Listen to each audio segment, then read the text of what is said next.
अ, आज हम लोग मुग़ल स्थापत्य कला के बारे में डिस्कस करेंगे।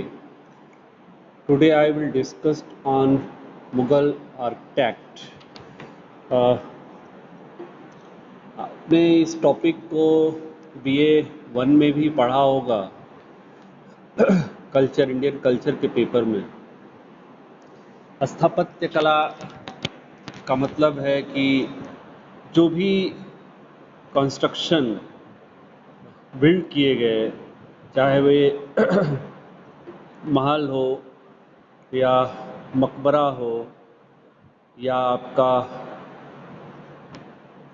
भवन हो, है ना, मंदिर हो, मस्जिद हो, तो उसमें उसका कंस्ट्रक्शन, उसका जो स्ट्रक्चर था वो कैसा बना और उसमें किन किन प्रकार की सामग्री का प्रयोग किया गया, उसकी शैली, उसकी विशिष्टताएं क्या क्या थी, इन सब पहलुओं पर हम लोग डिस्कस करेंगे। जैसा कि हम लोग जानते हैं कि भारत में मुस्लिम सत्ता की स्थापना हुई 12वीं शताब्दी में मुस्लिम अटैक हुआ 11वीं-12वीं शताब्दी में, और 1206 में Qutbuddin Aibak was the founder of Turk dynasty in India in 1206 AD। और तब से भारत में, भारत की संस्कृति से इनका संपर्क हुआ और उसका प्रभाव आई हैव ऑलरेडी डिस्कस्ड कि इम्पैक्ट ऑन इंडियन कल्चर,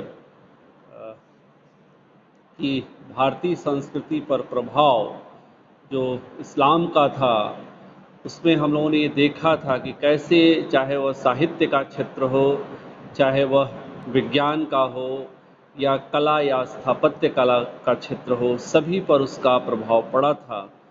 तो भारतीय जो स्थापत्य कला था उस पर भी प्रभाव पड़ा था। और जो स्थापत्य कला का जो कह सकते हैं कि जो ओरिजिनेट हुआ, उसकी जो शैली थी वह न तो पूर्ण रूप से इस्लामिक थी, न ही पूर्ण रूप से भारतीय थी, बल्कि उसको कहा जाता है इंडो इस्लामिक शैली। तो इंडो इस्लामिक शैली में ज़्यादातर ईरानी शैली का, पर्शियन शैली का आर्किटेक्ट के क्षेत्र में ज़्यादा प्रभाव हमें दिखाई पड़ता है। जो भी सल्तनत कालीन कंस्ट्रक्शन हुए, बिल्ड कराए गए, उसमें आपका फोर्ट है जैसा अभी हमने डिस्कस किया, या मकबरा या डोम है, या मॉस्क्यू मस्जिद है, या महल है, या आपकी मीनारें हैं, उसमें जो मेहराब है, जो आर्क है, जो गुंबद है, आपका जो डोम है, और जो आपका प्रयोग किया गया, इनका निर्माण शुरू किया गया। यहाँ तक कि जो मंदिर थे उसको डिस्ट्रॉय करके उसको मस्जिद का भी आकार दिया गया था। तो उसमें जो मस्जिदें बनी, उसमें बहुत कुछ हमने पहले ही बताया है कि भारत के मंदिरों का भी आकार जो है उसको बस केवल गुंबद का स्वरूप दे दिया जाता था, तो वह मस्जिद के रूप में कन्वर्ट करना उसको आसान होता था, क्योंकि खुले आंगन होते थे, चारों तरफ से स्तंभ होते थे, कम खुली जो है अहाते होते थे। तो उसमें बहुत से ऐसे मंदिरों को मस्जिद का भी स्वरूप दे दिया गया। और पहली बार इमारतों में मेहराब, आर्क का और गुंबद का, डोम का प्रयोग किया गया। इस कला को भारतीयों ने अरब से सीखी थी। और मेहराब का निर्माण हो या गुंबद का निर्माण हो, इसमें शिल्प जो आपका, और जो सहतीर, जो ट्राइवीट है, उसका दोनों ही विधियों का उपयोग किया गया था। इसके अलावा जो सजाने की विधा थी, जो अलंकरण था, जो ऑर्नामेंट कह सकते हैं, ऑर्नामेंटेशन, उसमें जो है मानव की या पशु की जो आकृति थी उसको जो है जो चित्रित जो है करना भी इस्लाम में भले ही निषिद्ध हुआ था, लेकिन स्थापत्य कला में इसका अलंकरण के रूप में इसका प्रयोग हमें दिखाई पड़ता है।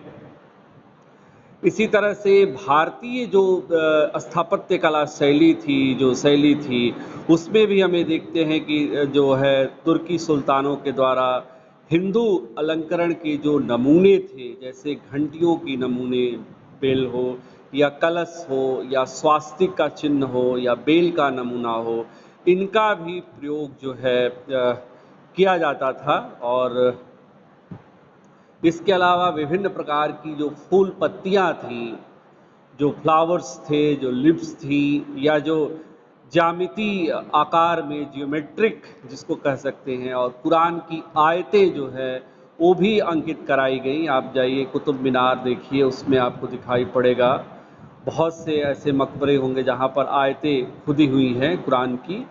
और तो इस तरह से लाल पत्थर का, ईंट का, है ना, प्रयोग किया गया, रंग का प्रयोग किया गया।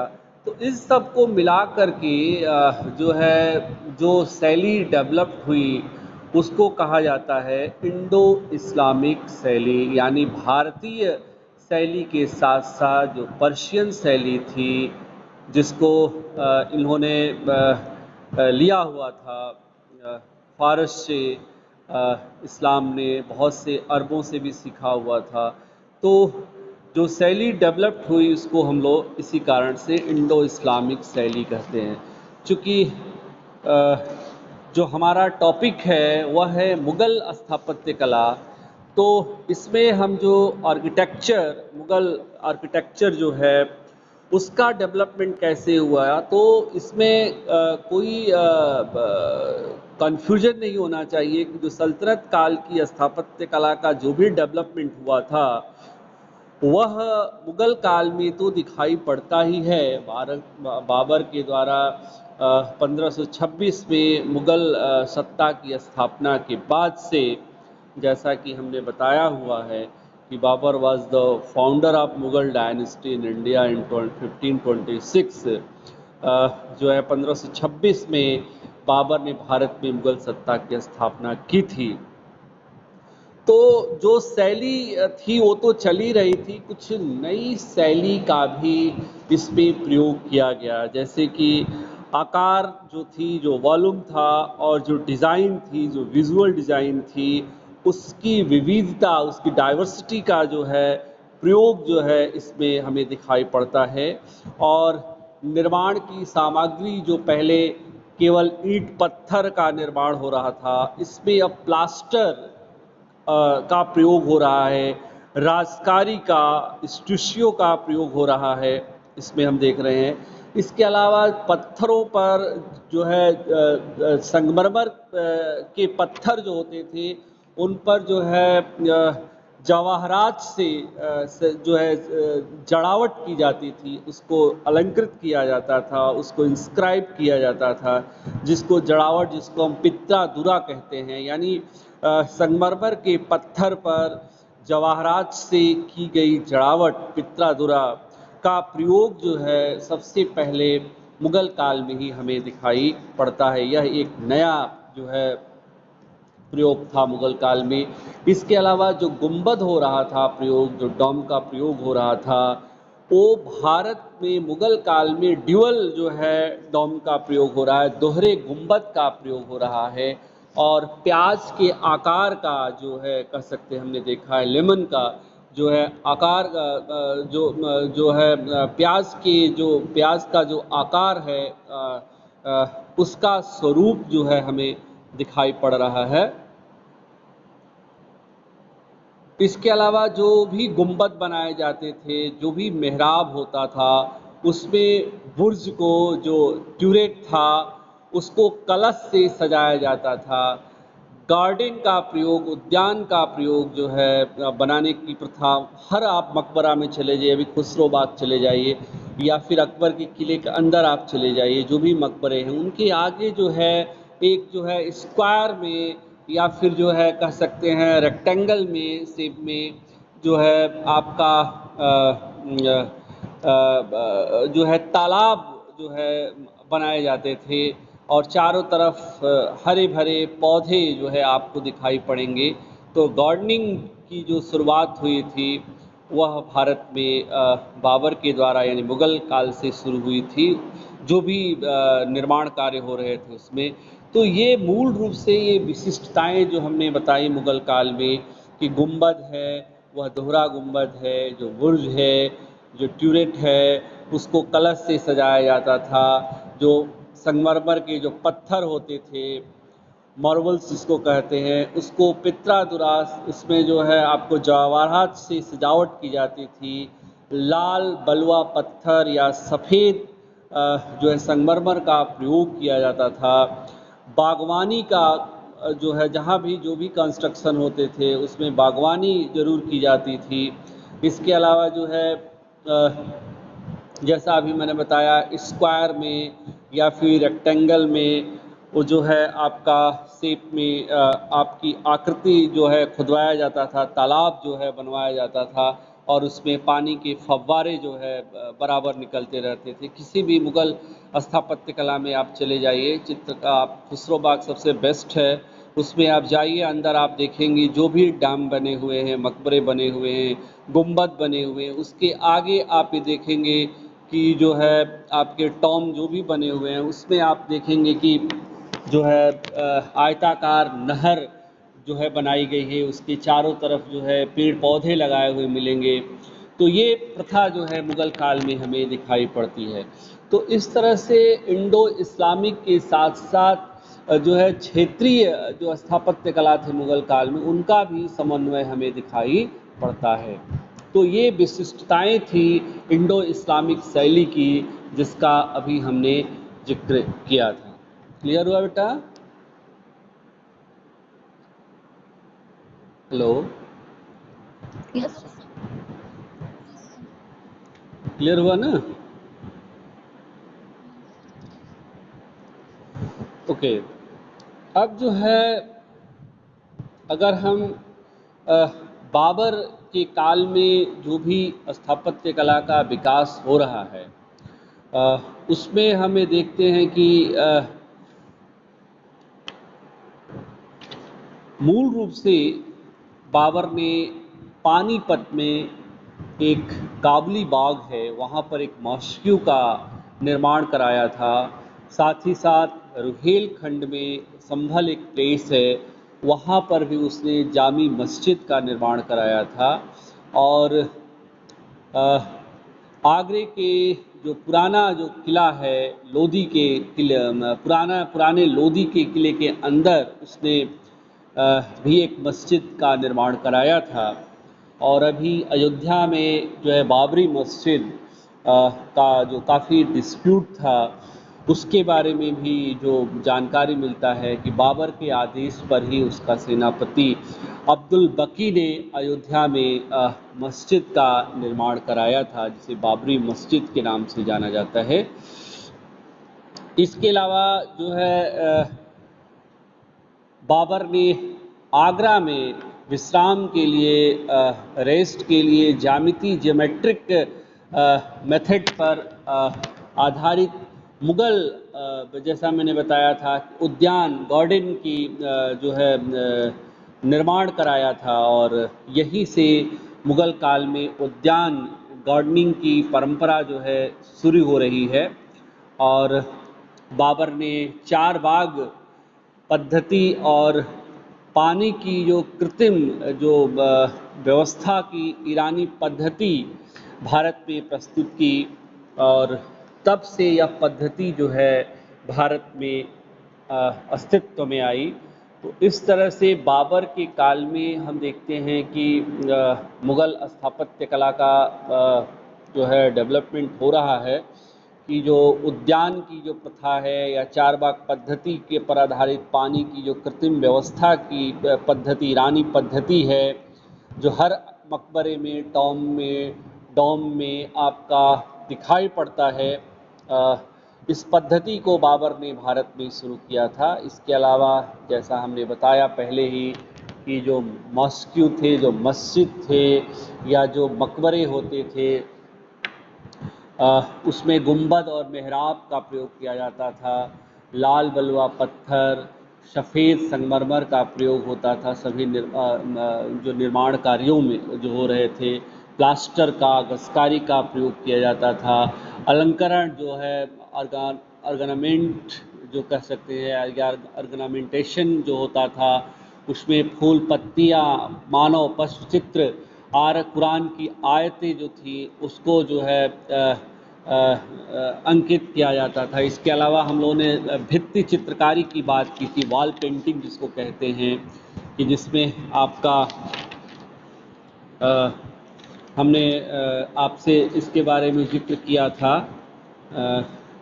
कि भित्ति चित्रकारी की जो प्रथा थी वो अकबर के समय में हमें दिखाई पड़ रही है। और इसके अलावा बलुआ पत्थर, सैंडस्टोन जिसको कहते हैं, उसका भी प्रयोग इसमें हमें दिखाई पड़ता है। और भित्ति चित्रकारी जिसके बारे में हमने बताया था कि मुरल पेंटिंग जो है उसका भी प्रचलन मुग़ल काल में हुआ। तो मुग़ल काल की जो विशिष्टताएं हैं स्थापत्य कला की, उसको अगर आपने समझ लिया है तो आपके लिए जानना आसान हो जाएगा। ठीक है बेटा, क्लियर हुआ?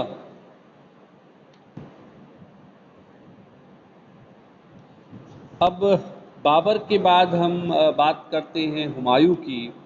तो हुमायूं ने एक नया नगर जो है, अर्बन शहर जो है, उसकी नींव डाली थी 1533 में, 1533 में, और उसका नाम उसने दीन पनाह रखा था, जिसको धर्म का शरण स्थल भी कहा जाता है। इसकी जिक्र हम लोगों ने किया था हुमायूं के समय में कि पुस्तकालय की सीढ़ियों से गिरकर उसकी डेथ हो गई थी। तो दीन पनाह बड़ा ही फेमस जो है उसका निर्माण कार्य है। और ये प्रश्न आपका जो भी मैं आपसे डिस्कस कर रहा हूँ, उसमें जो भी स्थापत्य कला से संबंधित कॉम्पिटिटिव एग्जाम्स में प्रश्न पूछे जाते हैं, MCQ जो भी होता है, जो मल्टीपल जो है चॉइस क्वेश्चन जो आते हैं, बहुविकल्पीय जो प्रश्न आते हैं, उसमें ये आपके क्वेश्चन ज़्यादातर पूछे जाते हैं। तो दीन पनाह जो है का निर्माण जो है, नगर का निर्माण जो है, हुमायूं ने 1533 ईस्वी में कराया था, और जिसको वर्तमान में हम पुराने किले यानी ओल्ड फोर्ट के नाम से हम जानते हैं। और इसके साथ ही साथ हुमायूं ने आगरा में और हिसार का एक प्लेस था फतेहाबाद, उसमें 2 मॉस्क्यू का निर्माण कराया था फारस शैली में, जो 1540 ईस्वी में बनवाई गई थी। तो हुमायूं का कार्यकाल बहुत संक्षिप्त था, और इस कारण से बहुत ज़्यादा कोई कंस्ट्रक्टिव वर्क जो है आर्किटेक्चर के क्षेत्र में वह नहीं कर पाया था। जैसा हम लोगों ने डिस्कस किया था कि हुमायूं के बाद Sher Shah the second founder of Mughal Afghan dynasty जो है, द्वितीय मुग़ल अफ़गान सत्ता का संस्थापक था। और उसके काल में हिंदू मुस्लिम जो इंडो इस्लामिक जो स्थापत्य कला शैली थी, उसका सम्मिश्रण, उसका जो मिक्सचर जो है, अकबर के पहले अगर स्थापत्य कला में दिखाई पड़ रहा है पूर्ण रूप से, तो वह शेर शाह सूरी के काल में दिखाई पड़ रहा है। क्योंकि उसका जो टॉम है, उसका जो मकबरा है, वह बिहार के सासाराम में एक तालाब के ऊपर चबूतरे पर निर्मित किया गया है। और उसकी आकार, उसकी जो डिज़ाइन है वह मुस्लिम है, लेकिन अंदर जाने पर वह उसकी जो शैली दिखाई पड़ती है वह पूरी तरह से हिंदू शैली दिखाई पड़ रहा है। क्योंकि उसमें जो ब्रैकेट का प्रयोग किया गया है, जो तीर का उपयोग किया गया है, उसके जो हॉरिजॉन्टल आर्किट्राइप्स जो है, उसका सुंदर जो है प्रयोग हमें वहाँ पर दिखाई पड़ता है। शेर शाह सूरी के मकबरा में जो सासाराम में उसने निर्मित कराया था। ये भी प्रश्न आपका पूछा जाता है। इसके अलावा अभी हम जिक्र कर रहे थे हुमायूं के समय में दीन पनाह जो है की बात की, और बाद में जो पुराने किले में कन्वर्ट हो गया था, उसी के अंदर शेर शाह सूरी ने किला एक कोहना मस्जिद का निर्माण कराया था। ये भी प्रश्न आपका पूछा जाता है कि दिल्ली के पुराने किले के अंदर किला एक कोहना नाम से मस्जिद जो है इमारत किसने बनवाई थी? तो इसको शेर शाह सूरी ने ही बनवाया था। इसके अलावा शेर शाह सूरी ने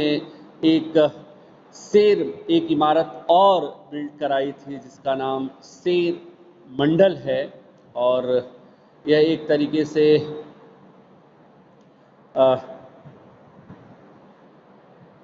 अष्टाकार है और 3 मंजिली इमारत है, कह सकते हैं कि 3 फ्लोर है, 3 फ्लोर्स हैं। और इसके अलावा शेर शाह सूरी ने बिहार में एक रोहतासगढ़ का जो किला हम लोगों ने जिक्र किया था, उसका भी निर्माण जो है शेर शाह सूरी ने कराया था। तो शेर शाह सूरी के समय में हम ये देखते हैं कि जो है ये कंस्ट्रक्शन मूल रूप से हुए थे। रोहतासगढ़ का किला हुआ, या शेर मंडल हुआ, या फिर जो है किला एक कोहना मस्जिद हुआ, या फिर सासाराम में शेर शाह सूरी का मकबरा हुआ, जो पूरी तरह से बाहर से देखने में मुस्लिम स्थापत्य कला लगती है, लेकिन अंदर जाने पर वह पूरी तरह से हॉरिजॉन्टल आर्किट्राइप्स में दिखाई पड़ती है, जिसमें हिंदू शैली ब्रैकेट का प्रयोग किया गया है, तीर का प्रयोग किया गया है, फूल पत्तियों का प्रयोग किया गया है। तो इस तरह से जो है हमने आपसे बाबर, हुमायूं और शेर शाह सूरी के समय के स्थापत्य कला का डिस्कस किया। क्लियर बेटा?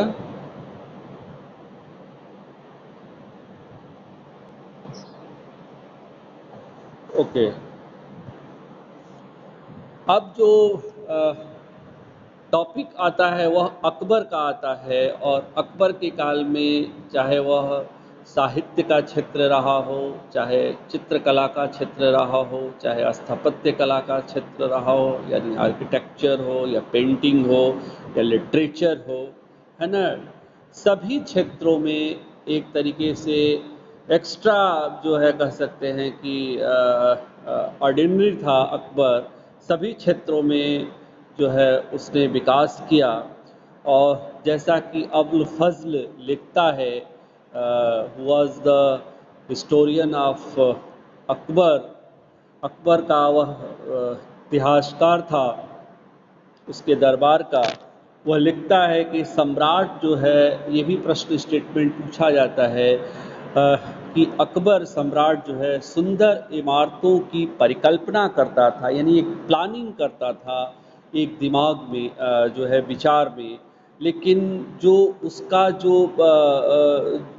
लेकिन अपने मस्तिष्क से, अपने ब्रेन से और अपने हृदय से, दिल से, यानी हार्ट से जो है उसे पत्थर का और उस स्टोन का और उसको जो है गारे का रूप, यानी कि जो कंस्ट्रक्शन होता है, जो प्लास्टर होता है, उसका स्वरूप प्रदान करता था। यानी कि सुंदर इमारतों की योजना बनाता था और उसको पत्थर के माध्यम से, उसको प्लास्टर के माध्यम से उसको अंतिम स्वरूप प्रदान करता था। ये लिखता है अबुल फजल। यही नहीं, यह लिखता है कि अकबर ने भवनों की सजावट के लिए, उसको डेकोरेट करने के लिए, उसका ऑर्नामेंट के लिए हिंदू इस्लामिक शैली के साथ साथ जैन, बौद्ध मंदिरों में पाई जाने वाली सजावट की विशिष्टताओं को भी अपने स्थापत्य कला में स्थान दिया, इमारतों में स्थान दिया। उसके काल में अधिकांश इमारतें लाल बलुआ पत्थर से, स्टोन से, रेड स्टोन से जो है बनाई गई हैं। और अभी हमने आपसे इसका जिक्र किया था कि जो है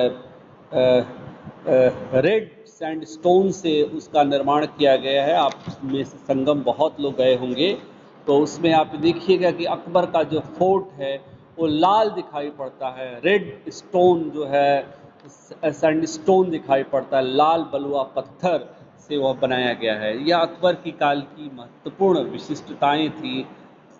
ये भी प्रश्न कभी कभी आपसे पूछा जाता है कि लाल बलुआ पत्थर, रेड सैंडस्टोन का जो प्रयोग है वह किसके काल में सबसे अधिक किया गया है, तो वह अकबर है।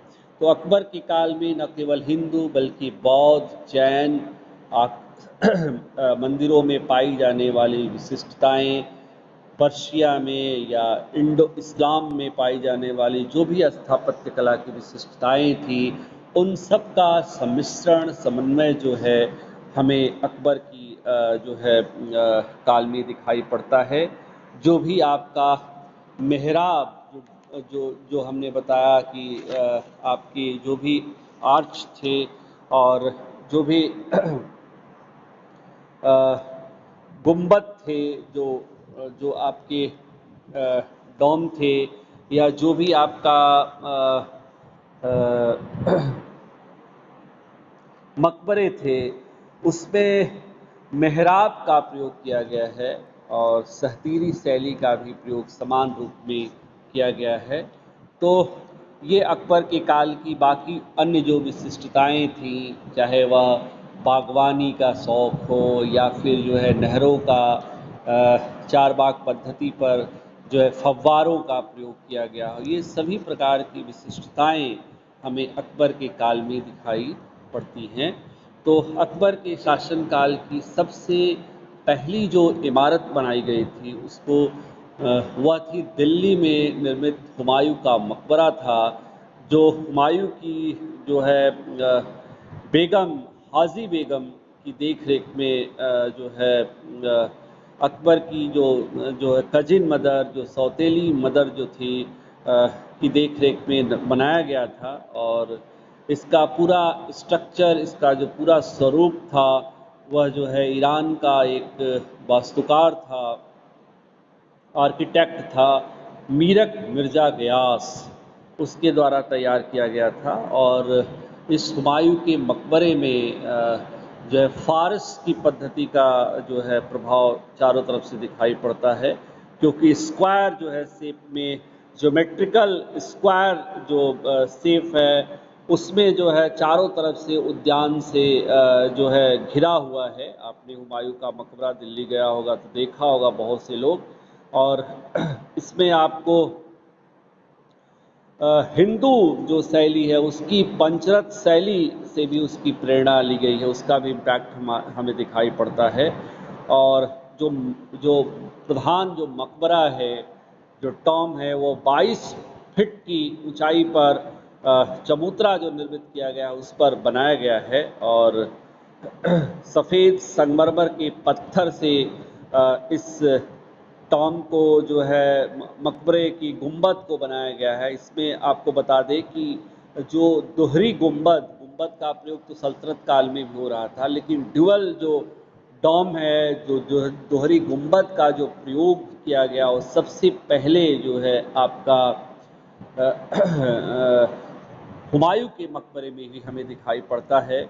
और भारत में एक तरीके से दोहरे गुंबद वाला जो मकबरा है वह पहला माना जाता है, हुमायूं का मकबरा। और ये भी प्रश्न आपका कॉम्पिटिटिव एग्जाम्स में खूब पूछे जाते हैं, चाहे वनडे एग्जामिनेशन हो, चाहे आपका एसएससी, बैंक, पीओ या सिविल सर्विस हो, उसमें खूब पूछा जाता है कि हुमायूं का मकबरा किसने बनाया था, किसके काल में यह पूर्ण हुआ था या कंप्लीट हुआ था।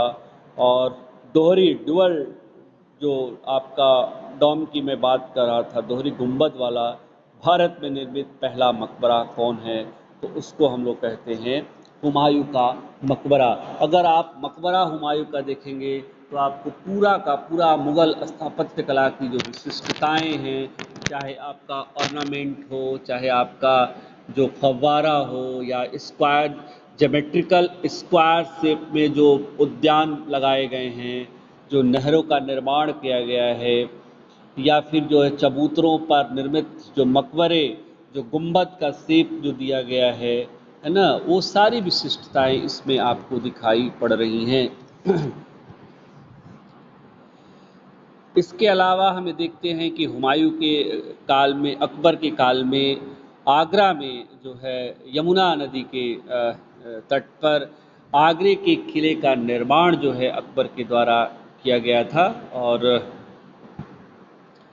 इसको अकबर का जो आर्किटेक्ट था काशिम खां, उसके लीडरशिप में आगरे के किले का निर्माण किया गया था। और किले की जो मेहराब है, जो आपका जो आर्क है, उस पर अकबर ने कुरान की आयतों के स्थान पर संगमरमर पर पशु पक्षी, यानी कि जो भी बर्ड्स थे या एनिमल्स थे या जो जो फ्लावर्स थे या लीव्स थी, उनकी आकृति को उसने अंकित कराया है।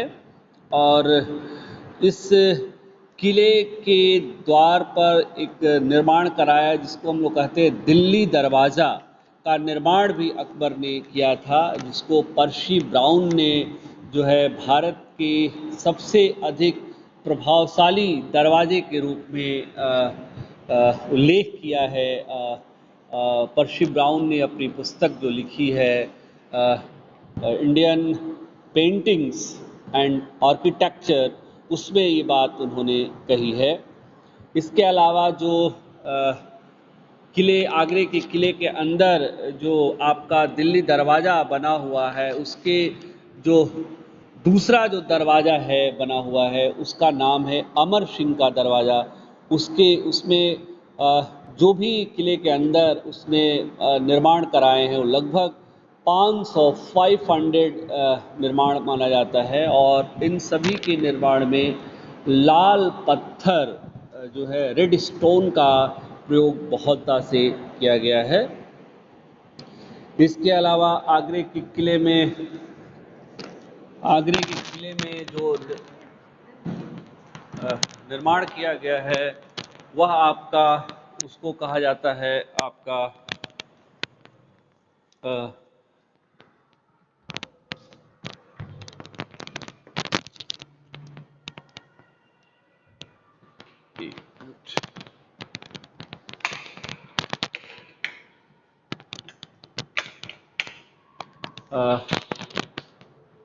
हम बात कर रहे थे आगरे के किले की बात कर रहे थे, तो इसमें जो हमने बात की कि अमर सिंह का दरवाज़ा या इसके अंदर जो 500 के आसपास जो निर्माण कार्य कराए गए हैं, उसमें लाल पत्थर रेड स्टोन का अधिकतम रूप में प्रयोग किया गया है।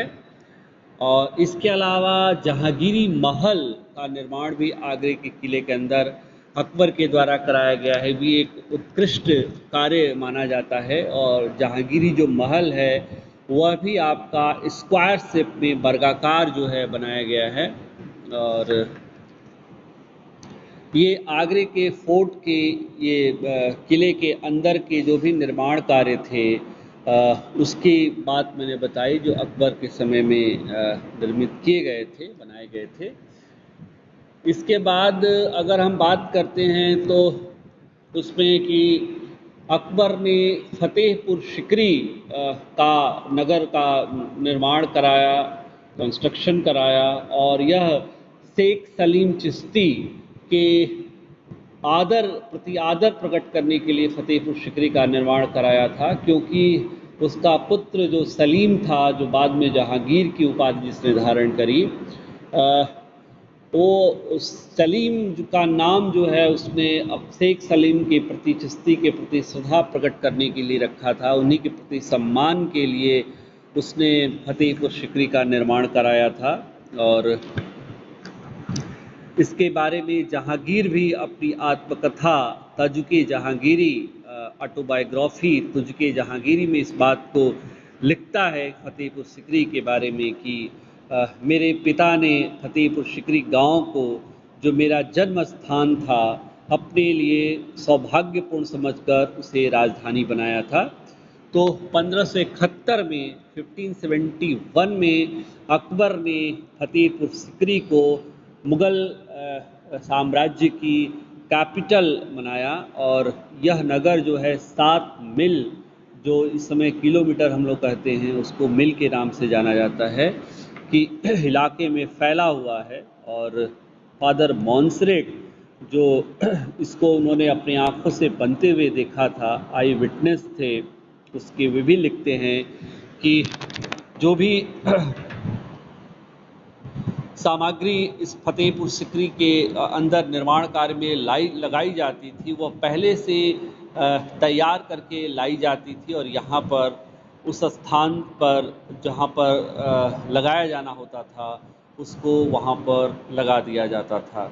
यानी कि पहले से बनी बनाई सामग्री जो है तैयार करके लाई जाती थी, और उस स्थान पर ला करके उसको रख दिया जाता था जिस पर उसको रखा जाना होता था। तो फतेहपुर सिकरी का निर्माण भी अकबर ने कराया था, और यह शेख सलीम चिश्ती के प्रति आदर भाव प्रकट करने के लिए उसको अपना राजधानी भी बनाया। और लाल बलुआ पत्थर, रेड सैंडस्टोन का प्रयोग भी अकबर ने इसमें किया हुआ है। इसके बारे में फर्ग्यूसन लिखता है कि कुल मिलाकर फतेहपुर सिकरी जो है नगर, पत्थर में प्रेम यानी कि लव इन स्टोन, और एक महान व्यक्ति के, एक ग्रेट एम्परर के मस्तिष्क की अभिव्यक्ति है। तो ये बहुत बड़ी बात है जो फर्ग्यूसन इस बात का जिक्र करता है। यहाँ तक कि कहता है कि यह रोमांस का पाषाण यानी पत्थर, स्टोन का प्रतिस्वरूप है। इसी तरह से अंग्रेज, रॉल्ड फिल्च, ये जितने भी स्टेटमेंट मैं दे रहा हूँ, ये भी सभी कॉम्पिटिटिव एग्जाम में जो MCQ होते हैं उसमें स्टेटमेंट पूछे जाते हैं कि किसने कहा था। तो अभी हमने आपकी बताए father Monserrate, he was the eye witness when constructed जो है फतेहपुर सिकरी जिस समय बनाया जा रहा था, उस समय जो है फादर मॉन्सरेट उसका प्रत्यक्षदर्शी था। इसी तरह से फर्ग्यूसन ने कहा कि यह रोमांस की पाषाण प्रतिमा स्वरूप है। इसी तरह से रॉल्ड फिंच, जो सब अकबर के समय में ही आए हुए थे, वह भी फतेहपुर सिकरी गया हुआ था। हाँ बेटा, यह सभी मैं ख़त्म करने वाला हूँ थोड़ी देर में। और रॉल्ड फिंच जो है वह भी लिखता है कि आगरा और फतेहपुर सिकरी दोनों ही बहुत ही महत्वपूर्ण नगर हैं, और दोनों ही लंदन से अधिक बड़े हैं। वो लंदन से तुलना करते हुए रॉल्ड फिंच इस बात की जिक्र करता है कि आगरा और फतेहपुर सिकरी जो है दोनों ही बहुत बड़े नगर हैं, दोनों ही लंदन से अधिक बड़े हैं। तो ये बहुत बड़ी बात थी जिसके बारे में हमने आपसे जिक्र किया। इसके अलावा जो है हमें देखते हैं कि आप लोगों का जिसका इकोनॉमिक्स का क्लास हो वो प्लीज़ ज्वाइन कर लीजिए। इसका मैं वीडियो अपलोड करूंगा, है ना। मैं अकबर का जो है पार्ट कंप्लीट करना चाहता हूं कि टुमारो जो है आई विल डिस्कस्ड जहांगीर, है ना। मैं जहांगीर पर डिस्कस करूंगा। तो फतेहपुर सिकरी की बात की हमने कि फतेहपुर सिकरी कैपिटल बनाया, उसमें जो आपके जो भी भवन उसने बिल्ड कराया, उसमें दीवाने आम और दीवाने खास जो है, जिस पर बौद्ध शैली और हिंदू कला शैली दोनों का ही महत्वपूर्ण प्रभाव है, वह दिखाई पड़ता है। दीवाने आम और दीवाने खास जो है वह अकबर ने बनाया है। और इसके बारे में जो है दीवाने खास के बारे में, दीवाने आम और दीवाने खास के अलावा फतेहपुर सिकरी में एक पंचमहल का भी निर्माण, पंचमहल मतलब 5 प्रकार के महल जो है का निर्माण कराया गया था। पंचमंजिली इमारत जिसको हम कहते हैं, जिसकी अंतिम इमारत को हवा महल के भी नाम से जाना जाता है। इसकी सबसे बड़ी विशिष्टताएं ये थी कि यह जैसे जैसे ऊपर जो है स्टेप बाय स्टेप बढ़ता जाता था, वैसे ही वैसे जो है यह इसकी जो है इमारत छोटी होती चली जाती थी। जैसे ही ये 5 महल जाएंगे तो लास्ट में सबसे छोटी इमारत होगी। बेटा हमने अभी आपको बताया कि जिसका क्लास हो ज्वाइन कर लीजिए, हम इसका यूट्यूब वीडियो अभी अपलोड कर देंगे। अब इसको बीच में हम नहीं ख़त्म कर सकते ना बेटा, 5 से 10 मिनट बचा है और अकबर ख़त्म कर लेते हैं, फिर हम इसको क्लोज करेंगे। तो पंचमहल जिसकी बात मैंने कही, 5 मंजिली इमारत जिसको हवा महल के नाम से भी जाना जाता है, और जो नीचे से ऊपर बढ़ते समय छोटी होती चली जाती है, और महल के खंभों पर जो फूल पत्तियां हैं, जो क्यारियां हैं, उसमें रुद्राक्ष के जो दाने हैं उनसे इसकी जड़ावट की गई है, उसको डेकोरेट किया गया है। और यही नहीं, जो बौद्ध विहार होते थे, जो जो उनका भी इस पर हमें प्रभाव दिखाई पड़ता है। तो ये भी प्रश्न आपका एग्जाम में पूछा जाता है। इसके अलावा तुर्की सुल्तान की जो कोठी है वह एक दूसरी फतेहपुर सिकरी के अंदर निर्मित जो है भवन है। और इसके बाद हम देखते हैं कि जोधाबाई का महल, जिसकी डिज़ाइन बिल्कुल हिंदू टेम्पल जैसा है, और इसके जोधाबाई महल के समीप ही मरियम की कोठी का निर्माण किया गया है। और सबसे बड़ी बात यह है कि मरियम के भवन में जो है भित्ति चित्रकारी, मुराल पेंटिंग्स की जो है वह हमें दिखाई पड़ता है। और मरियल के भवन की शैली पर ही बिरबल का महल भी आपके फतेहपुर सिकरी में हम देखते हैं कि निर्मित किया गया है। और इसके अलावा जो है जामा मस्जिद का निर्माण जो है, आगरे की जामा मस्जिद का जो निर्माण है वह भी अकबर के समय में किया गया था, फतेहपुर सिकरी की जो जामा मस्जिद थी। इसके अलावा बुलंद दरवाज़ा जो काफ़ी फेमस है, और जिसके मध्य में जामा मस्जिद के दक्षिण में ही बुलंद दरवाज़ा है, जो आपका सबसे बड़ा माना जाता है। 100 ज़मीन की सतह से 176 फीट ऊंचा माना जाता है। जिस चबूतरे पर बना है उससे उसकी हाइट 134 फीट मानी जाती है। और इसके निर्माण में लाल और बलुआ पत्थर, रेड सैंडस्टोन का प्रयोग किया गया है। और शेख सलीम चिश्ती का मकबरा, इस्लाम खां का मकबरा भी निर्मित किया गया है। और सबसे बड़ी बात ये थी कि जामा मस्जिद से ही अकबर ने दीन इलाही का 1582 में 1582 में जो है दीन इलाही धर्म की घोषणा की थी। फतेहपुर सिकरी की जामा मस्जिद से ही दीन इलाही धर्म की अकबर ने घोषणा की थी।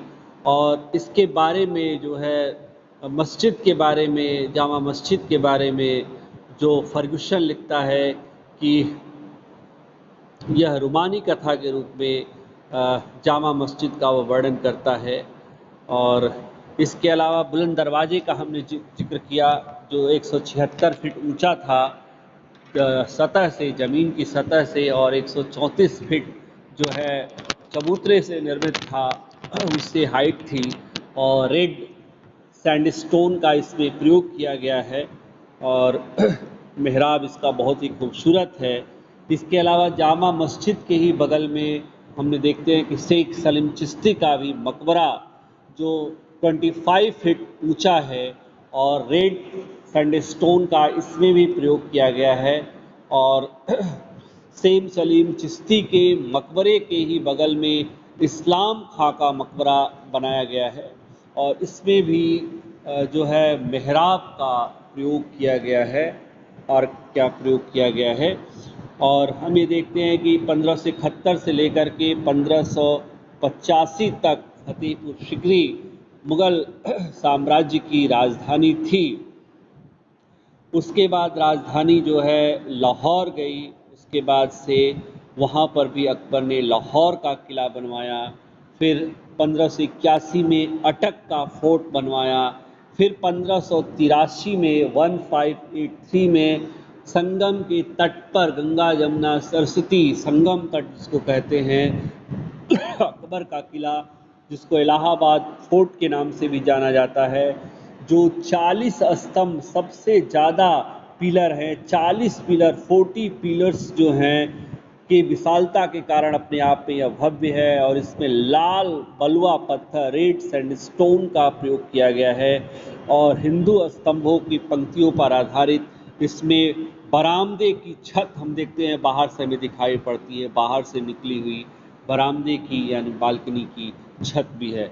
तो इस तरह से हमें देखते हैं कि अकबर के काल में जो निर्माण हुआ था वह मूल रूप से हम चर्चा करेंगे कि अकबर के समय में ही हम इसका संक्षेप करेंगे तो पाते हैं कि अकबर के काल में ही हुमायूं के मकबरे का निर्माण दिल्ली में किया गया था हाजी बेगम की देखरेख में, और इसमें पंचरथ शैली का प्रयोग किया गया है। दोहरे गुंबद का प्रयोग सबसे पहले इसी मकबरे में हमें दिखाई पड़ता है। इसके अलावा आगरे के किले का निर्माण अकबर ने कराया था। उसके अंदर जो बनाया था वह दिल्ली दरवाजे बनवाया था। इसके अलावा हम देखते हैं कि अमर सिंह के दरवाजे बने हुए हैं। जहांगीरी महल का भी निर्माण इसमें कराया गया है। अकबर ने शेख सलीम चिश्ती के प्रति आदर भाव प्रकट करने के लिए 1571 में फतेहपुर सिकरी का निर्माण कराया। उसके बाद वह राजधानी बनी। फतेहपुर सिकरी के अंदर जो है तमाम निर्माण कार्य उसने कराए, जिसमें दीवाने आम, दीवाने खास, पंचमहल जिसे हवा महल के नाम से भी जाना जाता है, तुर्की सुल्तान की कोठी, जोधाबाई का महल, मरियम की कोठी जिसमें भित्ति चित्रकारी की जानकारी हमें मिलती है, बिरबल का महल प्रमुख है। इसके अलावा इसमें मक्का की प्रसिद्ध मस्जिद से प्रेरणा लेकर के जामा मस्जिद का निर्माण किया गया। यहाँ पर मस्जिद के दक्षिण में 176 फीट की ऊंचाई पर सतह से बुलंद दरवाजे का निर्माण कराया गया। शेख सलीम चिश्ती का निर्माण उसने कराया। इस्लाम खां के मकबरे का निर्माण कराया। जामा मस्जिद से ही 1582 में दीन इलाही धर्म की घोषणा की। और इसके अलावा उसने लाहौर का किला बनाया, अटक का किला बनाया और 1583 में इलाहाबाद के किले का निर्माण भी उसने कराया। तो इस तरह से हमें देखते हैं कि अकबर के काल में भी स्थापत्य कला का काफ़ी विकास हुआ।